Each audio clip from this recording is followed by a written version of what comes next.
Momentum आया है और मुझे लगता है कि नेक्स्ट इसका रेसिस्टेंस है ऑलमोस्ट 446 के आसपास।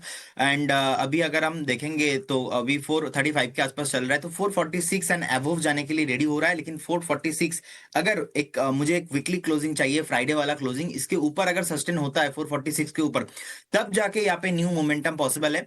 वोडाफोन आइडिया को लेके सर मैं उतना कन्विंस्ड हूं नहीं, क्योंकि हमने पास्ट में भी देखा बहुत वॉलेटाइल रहता है एंड कंपनी के पास अभी भी डेट बहुत ज्यादा है।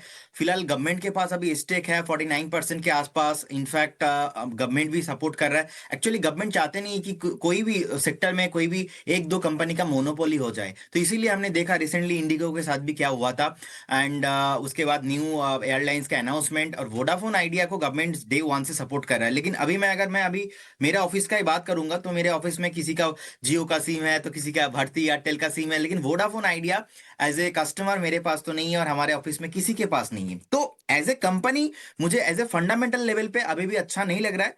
लेकिन जो एक सेंटीमेंट है और जो एक इमोशन है, उस इमोशन एंड सेंटीमेंट के आधार पे चल रहा है वोडाफोन आइडिया। मुझे लगता है कि आपको एक स्ट्रिक्टली स्टॉप लॉस 11 रुपीज के आसपास मेंटेन करना चाहिए। एज पर द टेक्निकल मुझे लगता है कि फिर से स्टॉक आपको 13.50 14 रुपीज जाने के लिए रेडी हो रहा है। लेकिन रिकमेंडेशन मेरे तरफ से कभी नहीं रहा तो नहीं रहेगा, बेटर है भारती एयरटेल एंड इंडस स्टार। अगर 446 के ऊपर रहते हैं तो आपको बाई करने का सलाह रहेगा। सुप्रीम इंडस्ट्री सर 3450 के आसपास का भी प्राइस चल रहा है।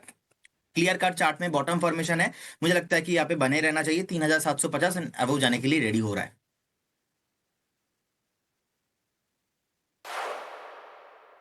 प्रदीप जी, बड़े ही प्रिसाइसली मिड कैप के तेजी वाले चारों स्टॉक्स पर आपने ब्रीफली अपनी राय दे दी।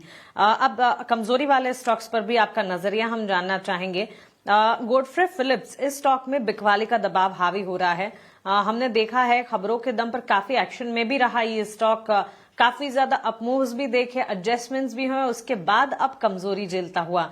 इसके अलावा अल्केम लेबोरेटरीज, भारतीय हेक्साकॉम और डिक्सन टेक्नोलॉजीज ईएमएस कैटेगरी जो है इस वक्त धीमी चाल दिखा रही है, electronic manufacturing services in particular. और इसके अलावा इन तमाम स्टॉक्स में जहां पर कमजोरी है, क्या राय होगी? अब देखिए गोस्टा फिलिप्स में मुझे लगता है कि अभी भी ये थोड़ा सेलिंग प्रेशर कंटिन्यू हो सकता है, क्योंकि जिस तरीके का चार्ट में एक ब्रेकडाउन आया है, इनफैक्ट ये ब्रेकडाउन कंटिन्यू होगा। डेली वीकली मंथली चार्ट पे भी एक नेगेटिव मोमेंटम दिखाई दे रहा है। मुझे लगता है कि कहीं ना कहीं स्टॉक एक बार फिर से आपको 2350 एंड 2315 ये जो जोन है, इस जोन के आसपास एक सपोर्ट है, उससे पहले तो स्टॉक रुकेगा नहीं। स्टॉक में सेलिंग अभी भी कंटिन्यू रहने वाला है। तो एक बार आप इसको अभी तो फिलहाल अवॉइड करके जाइए। अगर आपके पोर्टफोलियो में है लॉन्ग टाइम के लिए, तो एक बार आपको 2300 का लेवल वो विजिट होने का हाई पॉसिबिलिटीज है। एल्केम लैब में मुझे लगता है कि जिस तरीके का यहाँ पे भी एक वीकली मूविंग एवरेज प्राइस के नीचे आया है 5474 के नीचे, मुझे लगता है कि इसका सपोर्ट है 5250, वहां पे आ सकता है। लेकिन लोअर टाइम फ्रेम में बाय ऑन डीप करने का यहाँ पे सलाह रहेगा।